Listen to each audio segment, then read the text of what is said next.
tumatayo na kayo para sa praise and worship, nagmi-meeting na kayo, gumagawa na kayo, tumutulong na kayo sa gawain ng Panginoon. Which is about time. Amen ho ba? Amen! Ako po ay isang mangaral. I am a teacher and I am a preacher. So, hayaan niyo pong bigyan ko muna kayo ng konting teaching patungkol sa pagpupuri sa Panginoon. Yung pagpupuri po sa Panginoon ay hindi po basta umawit lamang. Kasi ang pagpupuri sa Panginoon, ang pagsamba sa Panginoon ay hindi puro awit. Amen o ba? Amen! Sa puso. Ang sabi sa Bible, man looks at the outward appearance, but God looks at the heart. So galing dapat sa puso. Galing sa puso ang pagsamba, ang pag-awit sa Panginoon. Kung galing sa puso at ang pagsamba natin sa Panginoon, ito ay isang, sabi niya, bangong samyo na umaakyat sa Kanya. Amen. Amen? Ngunit alam niyo ba na si David, alam niyo siguro paano siya magpuri sa Panginoon. Sabi nga sa isang awitin, I want to dance like David dance. Paano ba sumayaw si David sa Panginoon? Talagang hindi niya iniisip ang sarili niya. Hindi niya iniisip na siya ay hari. Iniisip niya siya isang lingkod ng Panginoon. Hindi siya nahihiya. Sabi ng asawa niya, yan ba ang hari ng Israel, kahiya-hiya? Nagsayaw ng walang saklot sa daan. Ang sabi ni David, hindi ako sumayaw para sa mga tao, sumayaw ako para sa Panginoon. Ganun din sa ating pag-awit. I want to sing like David sang. Paano ba umaawit si David? Ito yung isang gusto kong ituro sa inyo. Sa pagpili ng mga kanta, hindi ibig sabihin na narinig natin sa YouTube, narinig natin inaawit ng ibang simbahan, ay isang tamang awitin na yun. Meron kayong praise and worship team. Kung pipili kayo ng mga awitin sa Panginoon, piliin nyo na ito ay akma sa panahon natin ngayon. Bakit ko sinabi yun? Merong mga panalangin sa lumang tipan na hindi na applicable sa bagong tipan.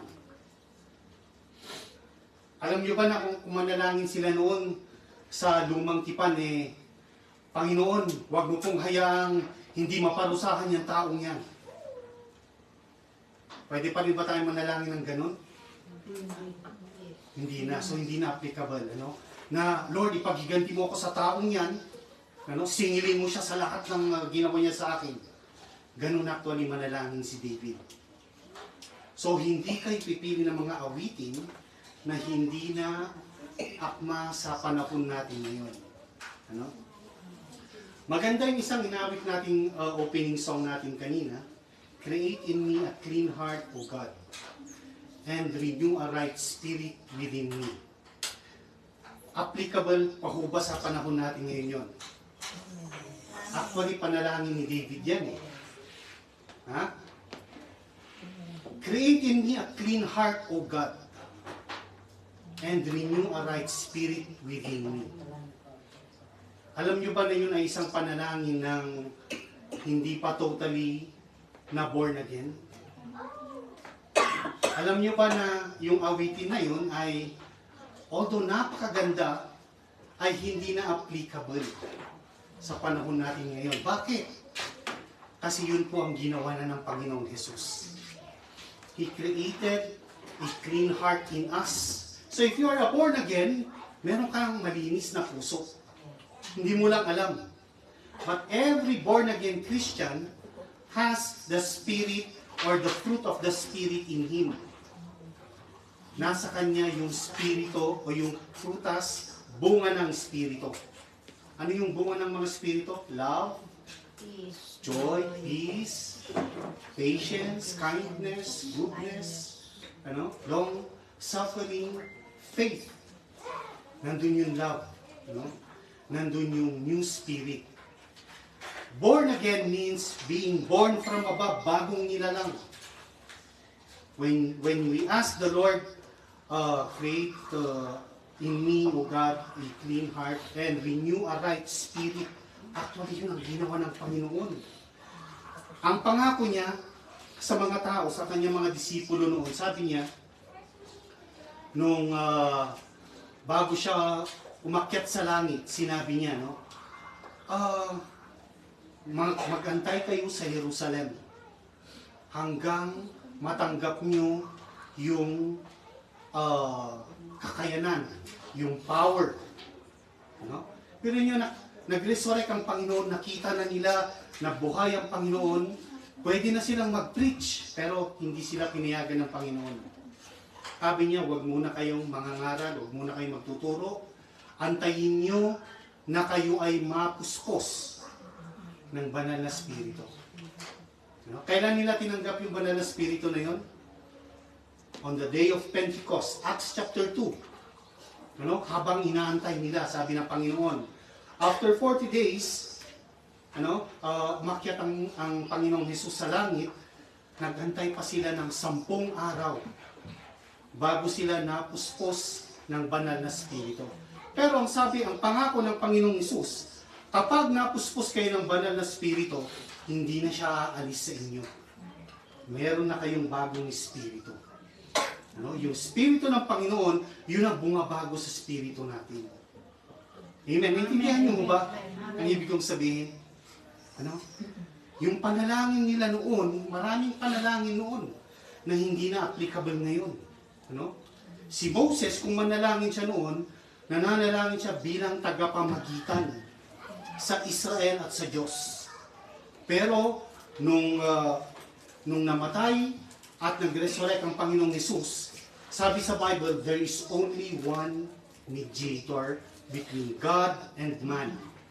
Hindi na pwede yung mga panalangin ni Moses noon. Kasi, iisa na lamang ang tagapamagitan ng tao sa Diyos. Si Jesus na lamang. Amen? Amen. Kaya ang sabi ni James, ni Santiago, sabi niya, if you ask anything according to His will, kung kayo ay hihingi ng naaayon sa kalooban ng Diyos, pakikinggan niya kayo. At sabi ni James, at alam natin, sabihin niya natin, alam natin. Alam natin. Sabi ni James, alam natin na kapag pinakinggan tayo ng Diyos, makakamtan natin yung mga pinapanalangin natin. Amen. Amen? Amen. Amen. Hallelujah. Purihin ng Panginoon. So, again, nag-uumpisa tayo sa bagong pangalan, Greater Heights. Wow. Greater Heights. Talagang mas matatag at mas mataas na aabutin. Actually, kung maalala nyo, nag-preach ako dito noon ng patungkol sa upper room. Elevated tayo. Saan tayo? Elevated. Sabi niya in Ephesians chapter 1, we are seated in the heavenly places. Nakaupo na tayo sa sangkalangitan sa tabi ng Panginoong Hesukristo. We are seated in the heavenly places in Christ Jesus. Amen. Amen. Nakaupo na tayo doon. Yan ang greater heights, mga kapatid. Amen? So again, maraming salamat sa oras na to, papasalamatan natin sa Panginoon. Anyayaan ko kayong yumuko. Gusto ko lamang dumulog tayong nagkakaisa muli sa Panginoon, sa paghingi ng tulong sa Kanya para maintindihan natin ang Kanyang mga salita. Ang Diyos ang tanging nakakaalam kung ano yung kailangan natin, at ako ay nananampalataya na isang salita lamang ng Panginoon ang tumama sa ating mga puso. Babaguhin tayo ng habang panahon ng salita niya. Kaya Panginoong Diyos na aming Ama, Panginoong Hesus, Ikaw ang aming Panginoon, ang aming Diyos. Nagpapasalamat kami muli, Panginoon. Dahil may pangako ka, Panginoon, na kung saan may 2 o 3 na nagtipon sa pangalan mo, Ikaw ay nandun sa kanilang kalagitnaan. Nagkakaisa kami dito sa lugar na ito ngayon, Panginoon, na dumudulog sa iyo. Hinihiling namin, bigyan mo ang bawat isa ng mga matang nakakakita, mga tenga nakakarinig, mga pusong nakakaintindi, at tumatanggap ng mga bagay na galing sa iyo, Panginoon Diyos. At Lord, alam namin, kapag binigay mo sa amin to, dahil ito iyong kalooban, kami pagpapalain mo, Panginoon. Dahil ikaw ay maingat na tumutupad sa lahat ng ipinangako mo, Panginoon. Kaya ngayon pa lamang, maraming salamat, Panginoon. I'm praying, Lord, for your anointing to flow in this place. Lord, let your anointing flow in each and every one of us. Let your Holy Spirit, Lord, give us signs and wonders as we hear your word, Lord. Free us, heal us, bless us, Lord. Alam namin, Panginoon, na patuloy namin pakikinig ng iyong salita, nandyan ang biyaya mo, Panginoon. Kaya hinihiling muli namin, Panginoon, give us the grace. Bigyan mo kami ng biyaya na masunod namin kung ano man ang maririnig namin iniutos mo sa amin, Panginoon. Tulungan mo kami na masundan namin ang mga kautusan mo. Ang lahat ng ito ay dinudulog namin sa tanging pangalan ng aming Panginoong Yesus. Lahat ay magsabi ng Amen. Amen. Amen. Hallelujah. Nakuha niyo ba yun? Basahin nga natin yan. Thief in the night. Thief in the night. Alam niyo ibig sabihin ng isang magnanakaw sa gabi. Ano? A thief in the night. Magnanakaw sa gabi. Ano? Sino bang magnanakaw? Sa Bible, sino ang magnanakaw? Ha? Go to the next slide. Tingnan natin, ha? Sabi niya dyan, in Matthew chapter 24, verse 43, "But know this, that if the master of the house had known in what part of the night the thief was coming, he would have stayed awake and would not have let his house be broken into." Sabi niya, kung yung may-ari ng bahay, alam niya kung anong oras dating yung magnanakaw, eh hindi niya hahayaang manakaw ang lahat ng kanyang ari-arian. Magbabantay yan, sabi niya. Ano? Sabi niya in Revelation chapter 16 verse 15, si Jesus po nagsasalita dito, "Behold, I am coming like a thief." Sabihin nga natin, like a thief. "Blessed is the one who stays awake, keeping his garments on, that he may not go about naked and be seen exposed." Si Jesus sabi niya, ano? Darating akong parang isang magnanakaw. Hindi si Jesus ang magnanakaw. Ang pagdating niya parang isang magnanakaw. Dahil sino ang magnanakaw sa Bible? Ang demonyo. You know, he came to steal, to kill, and to destroy. Amen. Alam ba natin yon? Go to the next slide. Sabi pa ni Jesus, ano? In 1 Thessalonians chapter 5, "For you know very well that the day of the Lord will come like a thief in the night." Ang araw ng ating Panginoon ay darating na parang isang magnanakaw. Ano? Sabi niya, "But you, brethren, are not in darkness, that day should overtake you as a thief. You are all children of light and the children of the day. We are not of the night, nor of the darkness." Yung mga anak ng Diyos, sasabihin niyan, Amen. Dalawang anak ng Diyos dito. Amen. Kasi sabi niya, mga kapatid, wala kayo sa kadiliman. Ha? Para dumating yung araw na yun na parang magnanakaw sa inyo. Amen ho ba? Amen. Wala kayo sa kadiliman at kayo'y mga anak ng araw. Ano? Hindi yung mga anong tawag doon? Albino? Yung mga anak araw, alam niyo ba yung mga anak araw, yung mga puputi na ano? Hindi yan ibig sabihin tayo mga anak ng araw. Ibig sabihin tayo ay nabubuhay sa liwanag. Sabi niya sa Bible, we have been translated from darkness into the light. Amen. Amen? To the kingdom of the Lord Jesus Christ. Into the light. Tayo ay mula sa kadiliman, dinala na tayo sa liwanag. Kaya sabi niya, hindi dapat dumating yung araw na yun sa atin ng parang isang magnanakaw. Amen ho ba? Amen. Ngayon, sabi ng iba, no? Or, tatanungin ko kayo, ano? Naalala nyo nung kailan ako huling nag-preach dito? The other Sunday. Last Sunday si Pastor Greg. Ano ang mensahe ni Pastor Greg last Sunday?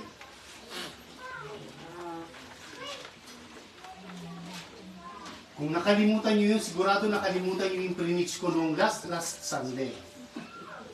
Ano yung preach ko last Sunday? Sino nakakaalala? Ha?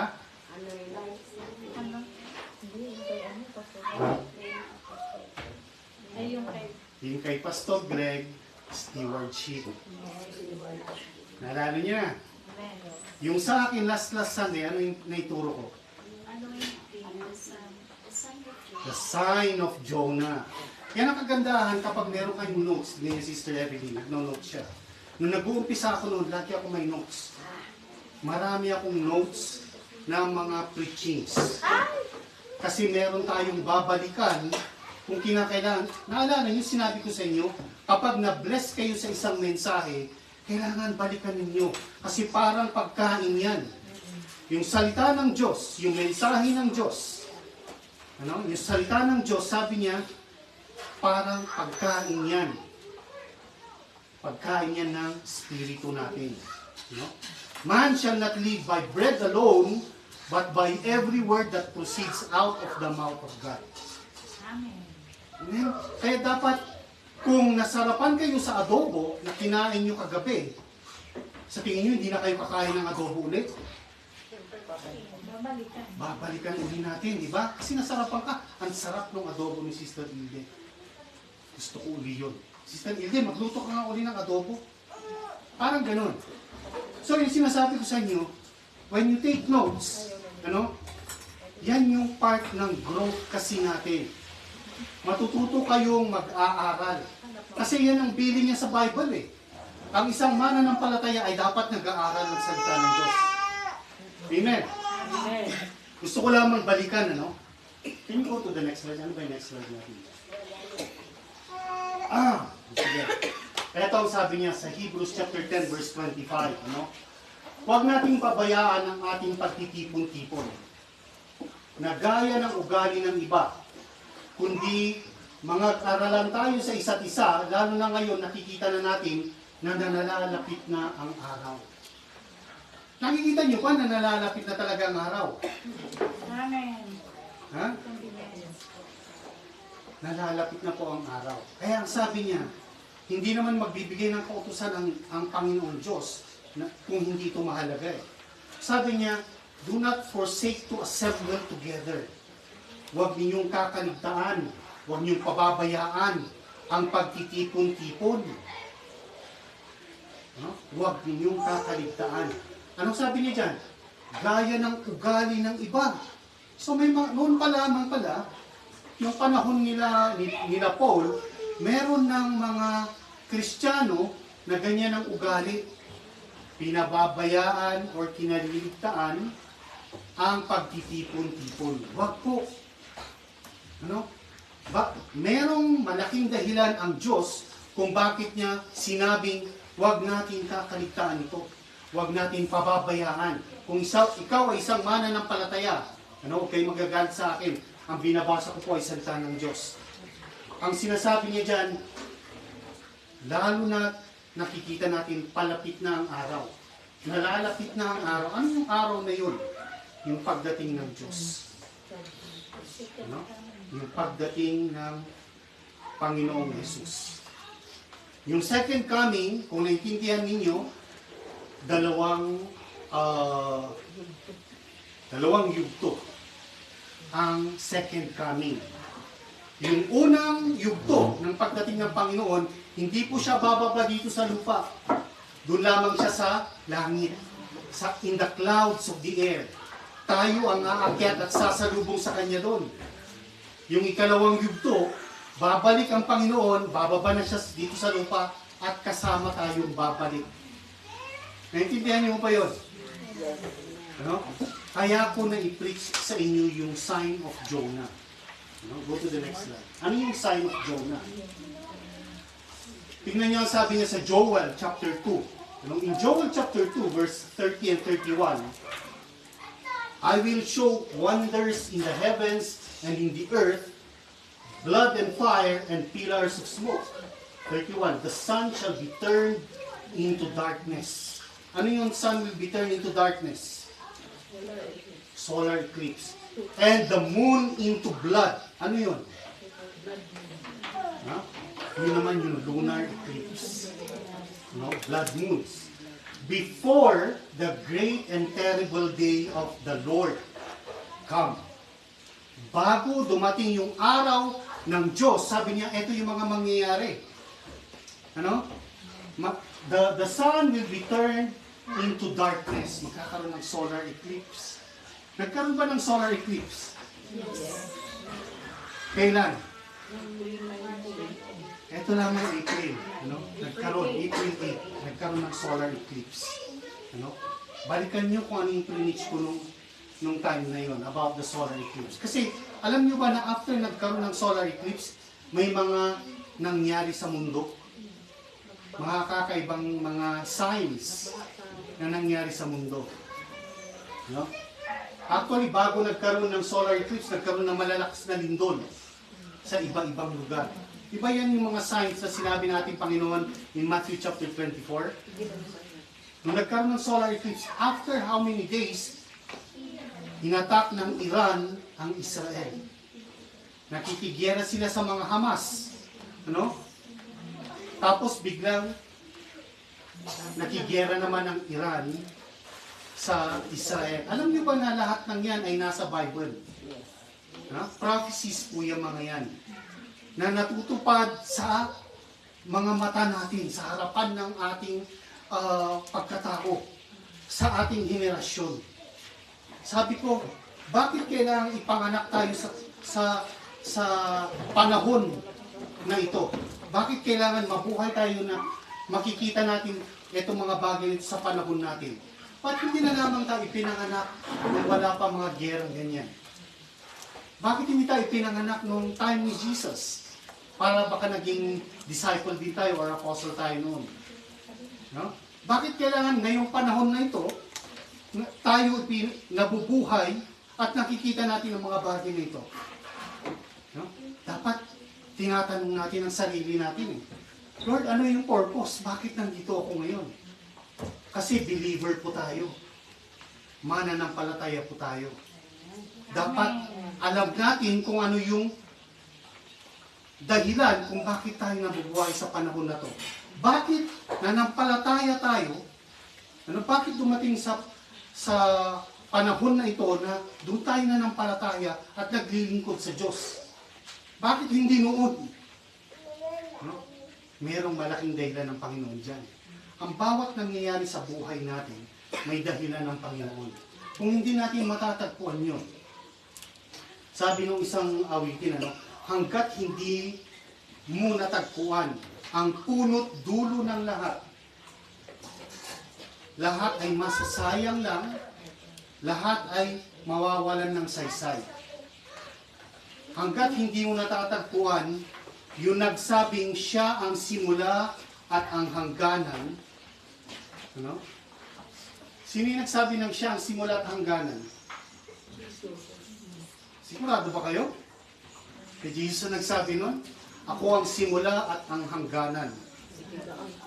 I am the beginning and the end. I am the Alpha and the Omega. Wala sa notes ko ito, pero buksan nyo nga yung Revelations chapter 1. Dapat alam natin ito Revelations chapter 1 in verse 8.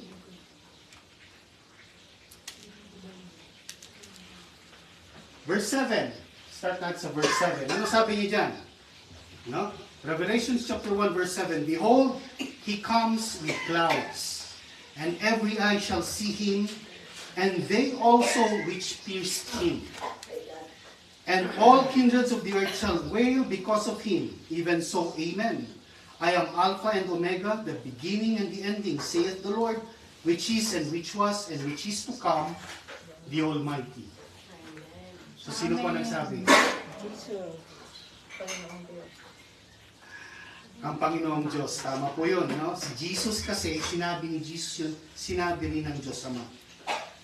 Gusto kong basahin yan sa Tagalog, para maintindihan niyo. Sabi niya, in verse 7, narito, siya'y pumaparitong nasa sa mga alapaap, at makikita siya ng bawat mata, at nangagsiulos sa kanya, lahat ng mga sumugat sa kanya. At ang lahat ng mga angkan sa lupa ay magsisitaghoy dahil sa kanya. Gayon din siya nawa. Ako ang Alpha at ang Omega, sabi ng Panginoong Diyos, ngayon at nang nakaraan at sa darating ang makapangyarihan sa lahat. He is the Almighty. Amen. So ang sinasabi niya, ang pagdating ng Panginoon ay nalalapit. Sabi niya, bago dumating ang araw na yun, sabi niya, yung sun will be turned into darkness and the moon will turn into blood. Magiging red yung moon. Pag nag-red yung moon, ibig sabihin nagkaroon ng lunar eclipse. Amen? Amen. Nagkaroon ng gyera ang Iran. Hinatak ng Iran ang Israel. Sunod-sunod. Sabi ni Jesus, there will be rumors of wars. And there will be wars. Magkakaroon ng mga digmaan. Magkakaroon ng mga sinasabing patungkol sa digmaan. Nakikita natin yung mga yan. Wars and rumors of wars. Kailan mangyayari yun? Sabi niya, before the day of the Lord comes. Amen. Sabi ko sa inyo noon, ano yung sign ni Jonah? Yung sign ni Jonah, babalikan ko kasi ganito yan tingnan nyo Hindi ibig sabihin nag-attend ka ng Sunday service ngayon, kung hindi ka nag-notes at hindi mo binalikan yung notes mo, makakalimutan mo yung salita. Makakalimutan mo yung mensahe. At ano ang sabi niya dun sa parable of the sower? Yung ibang mga buto na nalaglag sa daan, kinuha ng ibon. Nagturo ang Panginoon ng parable. Sabi niya, the parable of the sower. In Matthew chapter 13. Basahin niyo yun. Sabi niya, yung ibang buto nalaglag sa daan. At dumating yung ibon, kinuha niya. Nung in-explain ng Panginoong Jesus sa kanyang mga disipulo, yung bagay niya, sabi niya, ano ibig sabihin nun? Yung mga butong nalaglag sa daan, sabi niya, yun yung mga nakarinig ng salita, pero hindi nila naintindihan. Hindi nila naintindihan yung salita, kaya dumating yung diablo, dumating yung demonyo, ninakaw niya. Meron magnanakaw ng salita. So kung hindi kayo magiging agresibo sa pag-aaral ng salita ng Panginoon, makakalimutan nyo yung mensahe. Tignan nyo, nakalimutan nyo yung preach ni Pastor Greg last Sunday lamang yun. Pero ulitin ko yung sign of Jonah. Sabi ni Jonah, sabi ni Jesus, a wicked and an adulterous generation ask for a sign. They are seeking for a sign. Naghahanap sila ng mga sign. Sabi na kay Jesus, pakita nga ng sign. Bakit mo ginagawa yung mga yan? Bakit mo sinasabi yung mga yan? Pero sabi ni Jesus, walang sign na ibibigay sa mga ito. Because they are a wicked and an adulterous generation. Anong sign ang ibibigay ko sa inyo? The sign of Jonah. For as Jonah was 3 days and 3 nights in the fish's belly, sa tiyan ng malaking isda, so shall the Son of Man be 3 days and 3 nights in the heart of the earth. Yun po yung gospel. Yun po yung binigay na sign ni Jesus. 3 araw din ang Panginoong Yesus sa puso ng lupa, sabi niya, in the heart of the earth, sa gitna. Ibig sabihin, malilibing siya. But on the 3rd day, He will rise again. Ano yung sign ni Jonah? Yung sign ni Jonah, 3 araw siyang nasa loob ng malaking isda. Sa tiyan ng malaking isda. Bakit? Hindi siya sumunod sa salita ng Panginoon. Pero nung sumunod siya, No? Bago siya pumunta nag-preach at naniwala ang Nineveh sa kanya, nagkaroon ng solar eclipse sa lugar na yun. At ano yung preaching ni Jonah? In 40 days, sabi niya, in 40 days kapag hindi kayo nagsisi sa mga kasalanan ninyo, sisirain ng Panginoong Diyos ang lugar na ito. Nagsisi sila. Bakit sila nagsisi? May pamahiin sila na kapag nagkaroon pa ng solar eclipse, sa panahon nilang yun, may papatay dun sa hari, magkakaroon ng baha, malulupig yung kanilang lugar. Kaya nung nag-preach si Jonah sa lugar na yun, sabi, nag-repent sila mula sa hari hanggang sa mga hayop. Hanggang sa pinakamababang tao at lahat ng mga hayop, hindi sila kumain ng ilang araw. Kaya ano nangyari? Hindi ginawa ng Diyos yung kanyang sinabing sisirahin niya ang Nineveh. Pero anong sabi ni Jonah? 40 days. Sabi ko sa inyo noon, 40 days mula nung April 8, hanggang April 18, 40 days po yun. April 19, 18 would be Saturday, April 19 would be a Sunday. Ano ang ginawa ni Jesus nung siya ay nag-resurrect mula sa pagkakalibing sa kanya? Anong ginawa ng Panginoong Hesus? After 3 days, He rose again. Anong ginawa niya? Nagpakita siya sa mga believers, sa mga disciples. Anong araw siya nagpapakita sa mga disciples? Tuwing linggo. Tuwing Sunday. Kaya sabi ko sa inyo, huwag yung kakaligtaan ang pagtitipon-tipon. Huwag yung kakaligtaan ang Sunday. Kasi kung nagpakita ang Panginoong Hesus, matapos siyang lumabas mula sa pagkakalibing niya, on the third day, He rose again. And then He showed Himself, sabi niya, to the believers. Wala siyang pinagpakitaan na hindi mananampalataya. Ang lahat na nakakita sa Kanya, puro believer. Gusto niyo bang makita ang Panginoon? Amen. Hindi ibig sabihin physical na makikita natin ang Panginoon. Pero makikita natin siya kapag nag-reveal siya sa atin. Kahit sa isang salita lamang, marireveal yung kalwalatian ng Panginoon sa atin, sa buhay natin. Amen. Amen? Amen. Biruin nyo, alam mo, pagdating ng May 19, alam niyo kung anong araw yun, anong festival ang mangyayari ng May 19? That's on the 41st day. 40 days, on the 41st day, yan po yung Pentecost. Ano ang Pentecost? Ano ang Pentecost? Pentecost, ito po yung birth ng church. Ito yung kapanganakan ng simbahan.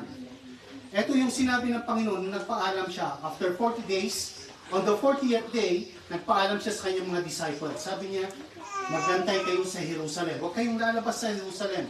Huwag muna kayong mag-preach until you are endued with power from on high.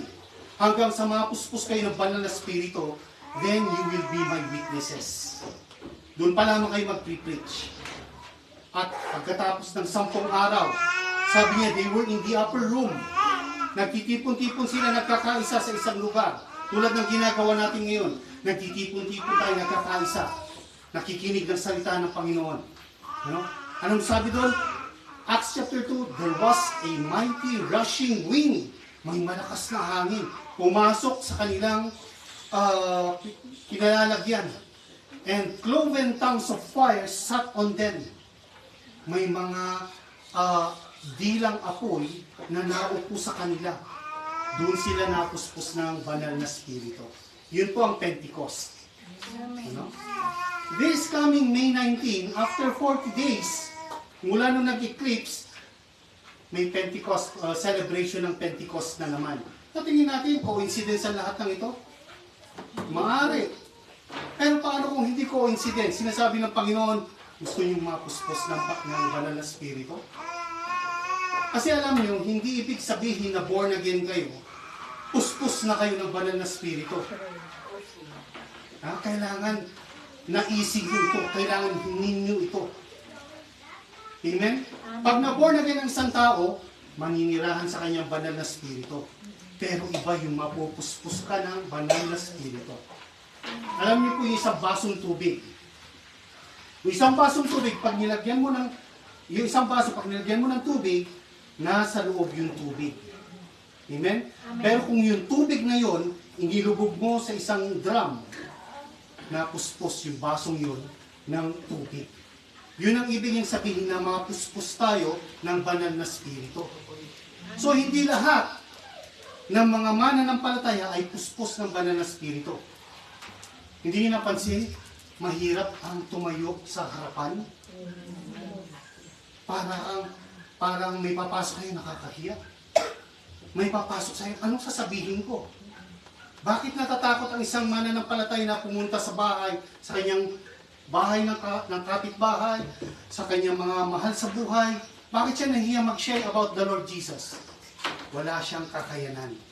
Nasa kanya yung banal na spirito. Pero hindi niya makayanan. Maraming pumapasok na tanong sa kanya, baka pag tinanong ako ng ganito, anong sasagot ko? Baka mapahiya ako.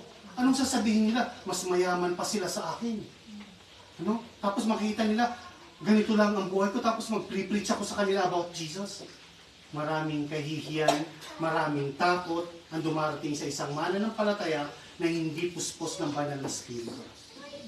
Naniniwala ba kayo doon? Amen. Amen. Kaya sabi niya, you desire. Kailangan naisin natin. Pag ninais natin, hingin natin. Ang sabi ng Panginoong Hesus, kung kayo, na masasama kayong mga magulang, ano? Pag humingi yung anak ninyo ng tinapay, bibigyan nyo ba ng bato? No? Mama, pahingi po ng tinapay. O, ito, bato. Hingin mo. Pag humingi ng isda ang yung mga anak, kayo mga masasama kayo, pag humingi ng isda yung anak ninyo, bibigyan nyo ba ng ahas? Ay, gusto ko pa ng isda. O, ito ang ahas. Ganun ba tayo? No. Sabi ng Panginoon, kung kayo na masasama, alam niyo magbigay ng mabuti, mga mabubuting bagay sa mga anak ninyo, paano pa ang Diyos Ama? Na kapag humingi kayo sa Kanya, hiningi niyo ang banal na spirito, hindi niya ba ibibigay sa inyo yun? Bibigay niya sa inyo.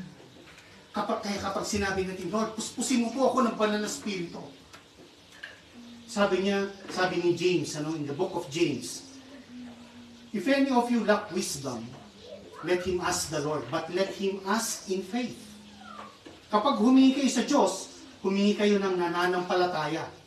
Dahil kapag hindi kayo nananampalataya, sabi niya, para lamang kayong, alam niyo yung tubig, yung alon sa dagat, paiba-iba.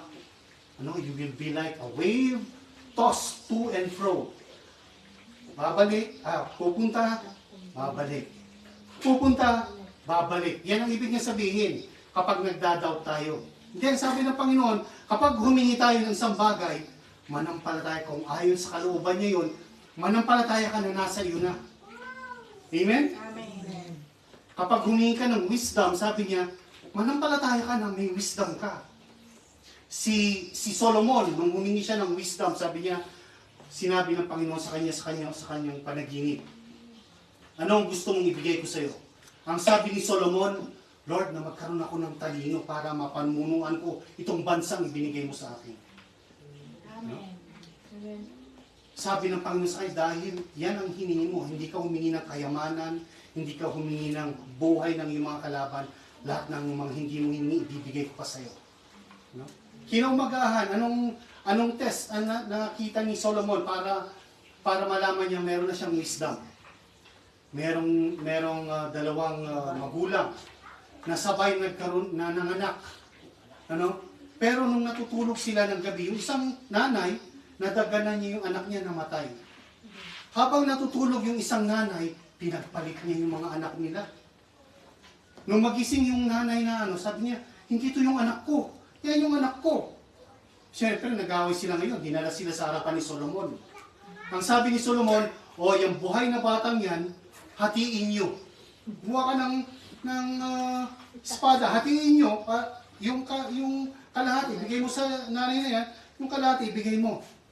Ano ang sabi ng tunay na nanay? Sabi niya, huwag na po, hari. Sabi niya, ibigay nyo na lamang po yung bata sa kanya.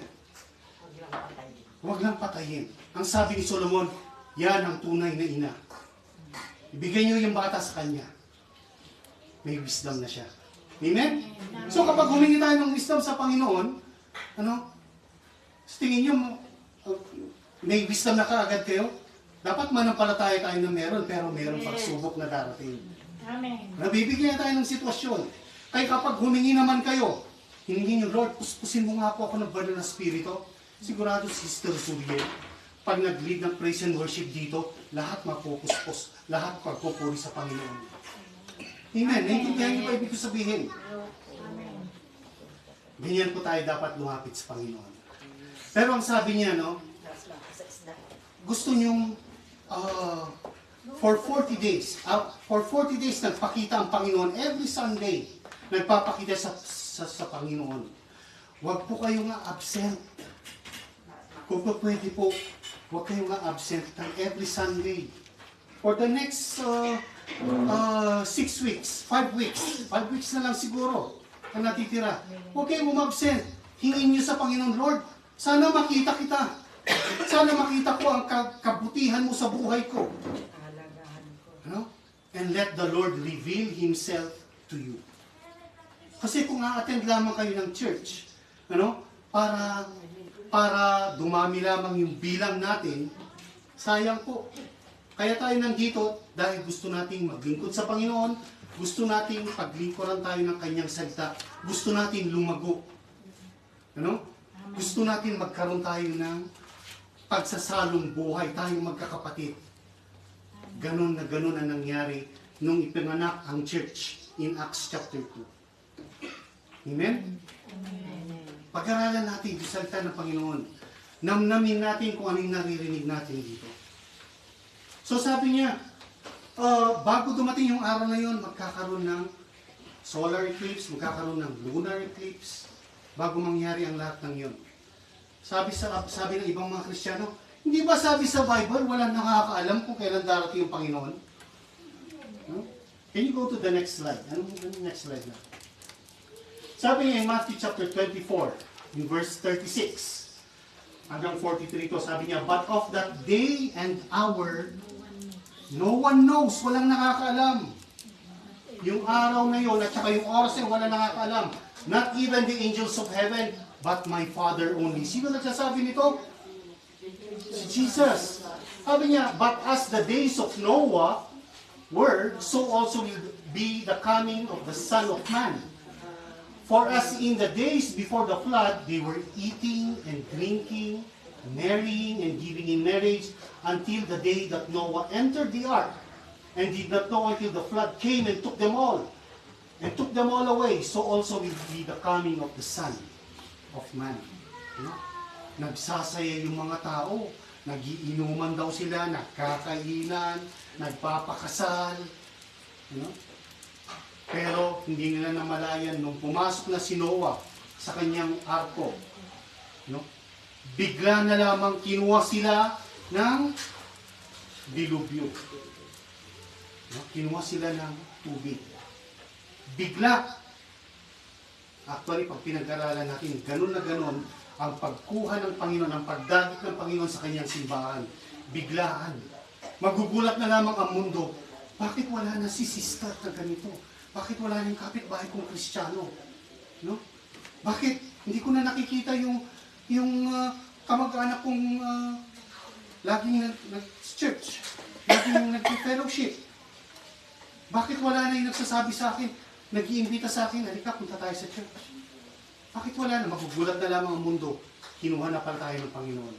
Ganun na ganun, tulad ng araw ni Noah. Sabi niya, then, in verse 40, then 2 men will be in the field, one will be taken and the other left. 2 women will be grinding at the mill, one will be taken and the other left. Watch, therefore, for you do not know what hour your Lord is coming. But know this, that if the master of the house had known what hour the thief would come, he would have watched and not allowed his house to be broken into. Matthew chapter 24 talks about the second coming, pero itong part na to, it talks about the rapture. May dalawang nagtatrabaho sa bukid, sabi niya, yung isa kukunin, yung isa may iiwan.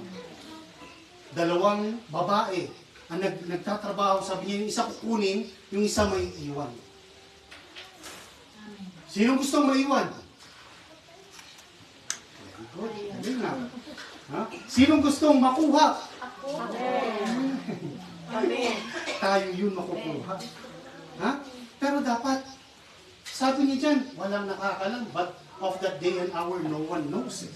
Walang nakakalam. So, kailan yun? Kaya nga, ang bili ng Panginoon, magbantay kayo. No? Magbantay kayo. Go to the next slide. Sabi niya, in 1 Thessalonians chapter 5, anong sinasabi niya sa atin? Ano yung nalalaman natin? Ano yung dapat nating malaman? Sabi niya, but of the times and the seasons, brethren, si Paul po nagsulat nito, sabi ni Paul, of the times and the seasons, brethren, you have no need that I write unto you. Hindi mo kailangan isulat ko pa sa inyo. Bakit? For you yourselves know perfectly that the day of the Lord so comes as a thief in the night. Dahil kayo alam ninyo na ang pagdating ng araw ng Diyos ay parang pagdating ng isang magnanakaw. Biglaan. Ngayon alam nyo na, biglaan ang pagdating ng Panginoon. Amen? Amen. Pero sabi niya, for when they shall say peace, verse 3, and safety, then sudden destruction comes upon them as travail upon a woman with child, and they shall not escape. Hindi sila makakaligtas. Kasabi ng ibang mga tao, oh, peace and safety. Meron tayong peace and safety. Actually, yan yung salita ng Antichrist. Ako ang aayos ng mundo. Lahat ng kaguluhan sa mundong ito. Lahat ng giyera, ako ang aayos. Yan ang salita ng demonyo. Pero sabi niya, pag biglang sinabi niya yan, sudden destruction will come. Pero sabi niya, verse 4, but you, brethren, kayo mga kapatid, you are not in darkness that that day should overtake you as a thief. Walang nakakaalam ng araw at oras. Pero sabi niya, wala kayo sa kadiliman para dumating ang araw na yon ng parang isang magnanakaw. Wala kayo sa darkness. Sabi niya, you are all the children of light. Sabihin mo nga sa kapatid mo, you are the children of light. We are, brethren, we are children of light. Ano? And the children of the day, we are not of the night, nor of the darkness. Amen. Amen? Alam niyo na ho to. Sabi niya, but you know. Alam na natin dapat ito. Amen? Amen. Anong nalaman natin ngayon? Nang pagdating ng Panginoon para sa kanyang simbahan ay biglaan. Ano pang nalalaman natin? Hindi tayo ma-overtake, hindi tayo mabibigla. Hindi tayo bibiglain ng pagdating ng Panginoon. Alam ba natin yon? Yan sinabi, amen ang sagot doon, amen? Alam na natin yun. Hindi tayo mabibigla sa pagdating ng Panginoon sa pagkuha sa atin. Amen. Alam niyo isang example ko sa rapture? Alam niyo yung magnet. Yung magnet, no? Kung maglalagay ako ng mga metal dito, halo-halo, metal, plastic, kahoy, tela, no? Pag dinaan ko yung malaking magnet na ganyan sa table na yan, sino ang sasama sa magnet? Mga bakal. Lahat yung mga bakal, yung mga metal lamang. Anong maiiwan? Plastic. Yung plastic. May mga plastic ba dito? Sana, wala naman, ano? Yung kahoy. Yung kahoy, yung tela, yung bato. Pero lahat ng mga metal, yan po yung mga Kristiyano. Pag dumating yung araw na yun, bigla na lang. Dumating yan, nasa langit na tayo, kasama natin ng Panginoon. Amen. Amen? Hallelujah. Hallelujah. Ganun ang pagdating ng Panginoon. Hindi dapat tayo mabibigla. Tayo alam na natin. Amen? Go to the next slide. Ano naman yung destiny natin? Ano yung appointment natin? Actually, in 2 Thessalonians chapter 5 pa rin ito, pero in verse 9, sabi niya in verse 9, for God has not appointed us to wrath. Bakit bigla na lamang tayong sasama sa Kanya pag dumating siya? Because we are not appointed unto wrath. Hindi tayo itinakda para sa galit ng Diyos. Amen? Kapag pinag-aralan nyo ang rapture, maraming katuruan patungkol sa rapture. Merong pre-trib. Narinig niyo na ba yung word na pre-trib? Mangyayari ang rapture bago mag-tribulation. Pre-tribulation. Meron din nagsasabing mid-tribulation. Mangyayari daw ang rapture sa kalagitnaan ng paghahari ng Antichrist.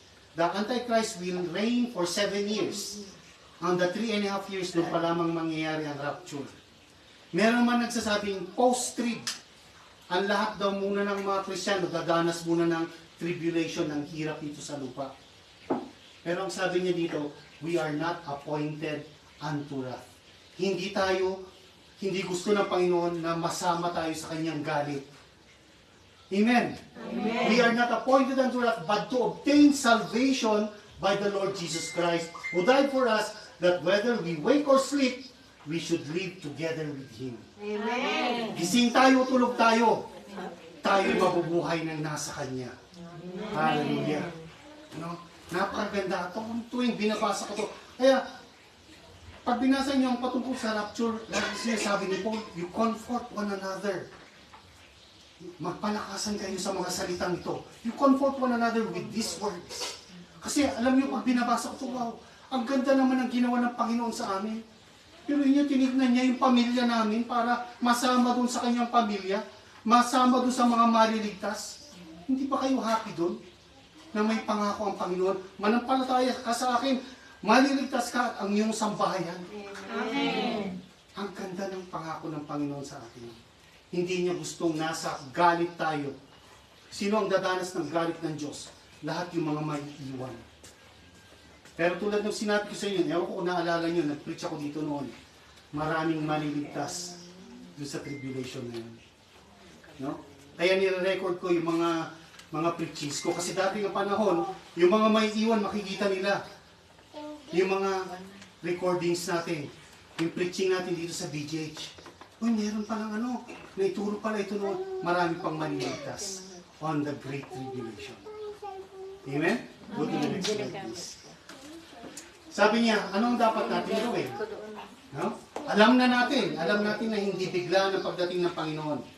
Alam na rin natin na hindi gusto ng Panginoon na nandun tayo sa kanyang galit. Ano ang dapat natin gawin? Sabi niya in verse 6, therefore, let us not sleep as others do. Marami palang Kristiyanong tulog. Ano? Ang nakakalungkot nito, maraming Kristiyano ang patay.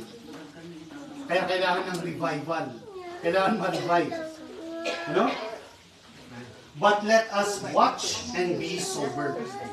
Magbantay tayo. Ano? At maging alerto tayo. Maging gising tayo. Sabi niya, for they that sleep, they sleep in the night. Diba? Kung matulog naman talaga ang tao, gabi. Ano? Sabi niya, and they that be drunken, sino po ang nagka-drunken dito? Ha? Buti naman, wala nagtaas ng kamay. Ha? Mga mananampalataya tayo, wala nang nalalasing sa atin. Amen? Amen. Yung paglalasing dito, hindi lamang po paglalasing sa alkohol. Marami pong nalalasing sa kanilang kagandahan. No? Maraming nalalasing sa kayamanan. Maraming nalalasing sa party-party. Maraming nalalasing sa mga bagay dito sa mundong ito. Amen? Pero sabi niya, tayong mananampalataya, hindi dapat tayo nalalasing. Dapat gising na gising tayo. Sabi niya, but they that be drunken are drunken in the night. But let us who are of the day be sober, putting on the breastplate of faith and love, and for a helmet the hope of salvation. Dapat ang tip-tip natin, no? Punong-puno ng pag-ibig at ng kaligtasan ng Panginoon. Yung pag-asa ng kaligtasan ng Panginoon. Amen. At punong-puno ng pananampalataya yung dibdib daw natin. No? Ephesians chapter 6, put on the whole armor of God that you may be able to withstand, sabi niya, during the evil day. And having done all, to stand. Kapag nagawa na natin ang lahat, anong gagawin natin? Tumayo daw tayo. Tayo na talagang nagbabantay tayo. Hindi tayo yung susuray-suray. No? Nakakita na kayo ng lasing? Kapag naglakad yung lasing, anong sinusukat niya? Yung layo o yung lapad ng daan? Lapad ng daan. Ano? Oo. Ganon. Dapat nakatayo daw tayo. Merong mga evil days. Dating ang evil days. Pero sabi niya, malakas dapat ang dibdib natin. Punong-puno ng pananampalataya. Hindi sinabi ng Panginoon. Dapat ganun tayo. It is written. No, tulad ni Jesus, nung tinutokso siya. It is written, sabi niya. Dapat alam natin ang salita ng Panginoon. Alam natin ang salita ng Diyos para masabi rin natin, pag nandiyan na yung evil days, nandiyan na yung tukso, sabihin din natin, nasusulat. No? Hindi ako pababayaan o iwanan ng Diyos. Nasusulat yan. No? Nasusulat. Ibibigay ng Diyos ang lahat ng pangangailangan ko ayon sa kanyang kayamanan sa Panginoong Hesukristo. Amen? Dapat ganun tayo magsalita. Punong-puno ng pananampalataya. Sabi niya, and the hope of salvation. Wherefore, verse 11, comfort yourselves together and edify one another, even as you also do. Edify means magpalakasan. To build up. Ano? I-build up natin ang bawat isa. Pag nakita mo yung kapatid mo, parang malungkot ka ngayon. Ano ba? May problema ba? Ano? Or kung nangihina ka, hanapin mo kaagad, sino na nga ba yung pwede magpalakas sa akin na kapatid ko? Pasyalan ko nga siya. Ano? Pasyalan mo ulit yung kapatid mo. Sabihin mo sa kanya, kapatid, ano na nga ba yung verse na ano? Nagsasabing hindi tayo pababayaan ng Panginoon at hindi niya tayo iwanan ulit. Ito yung verse din sa Hebrews yan. Chapter 13, buksan natin. Nagpapalakasan, nagbibuild up ang bawat isa. Ano? Sabi ko noon, ang isang tinuturo ko sa bawat Kristiyano, noon sabi ko, ang bawat Kristiyano dapat meron siyang Timothy. Sino si Timothy? Siya yung tinuturuan ni Pablo. At ang bawat Kristiyano dapat meron siyang Pablo. May nagtuturo din sa kanya. Amen? Amen. At ang bawat Kristiyano dapat meron din siyang Barnabas o Silas. Meron siyang kasamang nagpapalakas sa kanya. Amen. Amen? Kapatid, sabihin mo ulit sa akin, ano na nga ba yung mensahe ng Sunday? Balikan nga natin, pag-aralan nga ulit natin. Oo nga pala, sabi nga pala doon, huwag tayong lalasing-lasing. Huwag tayong tutulog-tulog. Dapat pala, buhay na buhay tayo. Malapit na palang dumating ang Panginoon. Halika, pasyalan natin yung kamag-anak natin na ano, hindi pa niya kilala si Jesus. Hayaan mo na magalit sila sa atin, basta marinig niya ang tungkol kay Jesus. Amen? Amen. Dapat ganun tayo kalakas na Kristiyano. Eto mga panahon na to, nandun tayo sa panahon na kung saan, sabi niya, nalalapit nang dumating ang Panginoon. Hindi ako naglalagay, nagtatakda ng araw o ng oras, pero ang sinasabi ko, malapit na. Ha? Dapat, eto na rin yung panahon na tumatayo tayo. No? Ano yung mga kailangan sa church? Ayan. Nag-aaral na itong si Micah. Si Micah, tumulong din dito. No? Magkaroon na ng kasama si Sister Zuriel sa pagpili ng mga kanta. Magtakda tayo ng araw, magkaroon tayo ng practice. Mag-practice tayo. Huwag tayo mag-practice ng Sunday morning. Ha? Yes. Mag-practice tayo. Magtakda tayo ng isang araw, mag-practice tayo. Alam niyo Sunday morning. Hindi ka po. nung nag-uumpisa pa lamang ako noon, kahit umuwi kami ng alas 9 ng gabi, bakit nagagawa namin yung mga dapat gawin? May Sunday, pagdating ng Wednesday, ganun ulit, kahit gabi kami umuwi, kahit nagtataksi kami, pauwi, pagdating ng Saturday, magpa-practice ulit kami, kahit umuwi ulit kami ng gabi, bakit nagagawa yun noon? Bakit ngayon hindi na? Maraming distraction sa mundo. Huwag tayong malalasin sa mga distractions ngayon. Amen? Amen.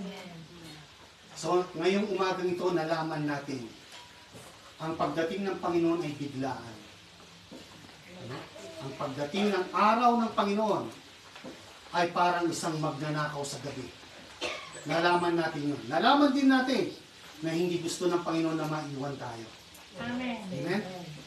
At pangatlo, nalaman natin kung ano yung dapat natin gawin. Amen. Ano? Tulad ng sinabi ko kanina, kung pwede po, nakikiusap po ako sa inyo, huwag kayong ma-absent ng linggo. Sa halip, magtawag pa kayo, tawagin nyo yung dapat yung tawagin. Halika, makinig ka ng mensahe. Halika, makinig tayo sa salita ng Panginoon. Katapos nun, sige, uwi ka na. Gawin mo rin yung gusto mong gawin. Pero hayaan yung marinig na mga mahal natin sa buhay yung salita ng Panginoon. Dahil yun lamang ang pwedeng bumago sa kanila. Hindi ko pwedeng baguhin ang isang tao. Hindi ko kayo pwedeng baguhin. Pero pwede kong iparinig sa inyo yung salita ng Panginoon na nagbibigay ng buhay at nagbibigay ng kaligtasan. Amen? Hallelujah. Sana po ay nabigyan ko kayo ng kalakasan sa umagang ito tulad ng sinasabi niya, comfort one another. Sana napalakas ko kayo. Sana nabigyan ko kayo ng pag-asa. Sana nagising ko yung mga spirito ninyo. Kung mayroon man natutulog na spirito. At kung mayroon man dito, ang hindi pa talagang kinukumit yung kanyang buhay sa Panginoon. Ano? Isa lamang sinasabi ng Panginoon para maligtas tayo. There is only one way to God. Ano? Sabi ni Jesus, I am the way, the truth, and the life. No one comes to the Father but by me. At ang sabi niya, sa pamamagitan ni Pablo, sabi niya, if you will confess that Jesus is Lord, and you believe in your heart that God raised Him from the dead, you will be saved. You confess it with your mouth, you believe it in your heart, you will be saved. Yun lamang po. No? So, kapag meron kayong sisharean, gusto mo bang tanggapin ng Panginoon? Umpisan mo siya sa bibig mo. Kailangan marinig mo. Kailangan marinig ko. Kailangan marinig ng Panginoon. Sabihin natin. Ano? Narinig ng Panginoon ang puso natin at isipan natin, pero ang sabi niya kailangan mula sa bibig. Sabihin mo, si Jesus ang aking Panginoon. Amen? Amen. And then you believe in your heart. Sabi niya, manampalataya ka sa puso mo that He is alive. God raised Him from the dead. Ang sabi ni Jesus, behold, I am alive forevermore. Amen. Amen? Yan po ang i-share ninyo sa mga dapat makarinig ng salita ng Panginoon. I want you all to bow down your heads again. And let us pray. Hallelujah. Oh, hallelujah. Purihin ka, Panginoong Diyos. Purihin ang pangalan mo. Napakagandang pangalan mo, Panginoong Isus. Hallelujah. Oh, hallelujah. Maraming salamat, Panginoong Diyos. Pinakita mo sa amin, Panginoon, na ayaw mo manatili kami sa iyong galit. Ayaw mo na maiwan kami dito, Panginoon. You have not appointed us to wrath, but to obtain salvation in your Son, the Lord Jesus Christ. Lord Jesus, you are our Lord. Maraming salamat, Panginoon. Binigyan mo kami, Panginoon, ng iyong mga pangako, ng iyong salita, Panginoon, patungkol sa muli mong pagbabalik, Panginoon. Lord, gusto mo na sa iyong pagbabalik, Panginoon, badatnan mo ang bawat isa na naglilingkod, nagtatrabaho para sa iyo. Hinihiling ko po, Panginoon, ang bawat tao na nakarinig ng mensahe mo ito, Panginoon. Ang bawat isa na makikinig nito sa ibang araw, ibang oras, Panginoon. Hayaan mo, ang bawat isang yun ay malapit ng gusto sa iyo. Dalangin ko po ito, Panginoong Isus, sa iyong pangalan. At Lord, hinihiling ko po ang simbahan ito, Panginoon. Patuloy mo pong pagpalain. Lord, tignan mo ang mga puso ng bawat isa, Panginoon, ang lahat ng gustong maglingkod, Panginoon. Bigyan mo po ng kakayanan para makapaglingkod sila, Panginoon. Magampanan nila ang dapat nilang gampanan upang mapalakas ang mga kapatiran sa simbahan ito, Panginoon. And Lord, alam namin na malapit ka nang dumating. Pero meron kaming pag-asa, Panginoon. Ang pag-asa ng aming kaligtasan, Panginoon, na kapag dumating ka, hindi kami mabibigla, Panginoong Diyos.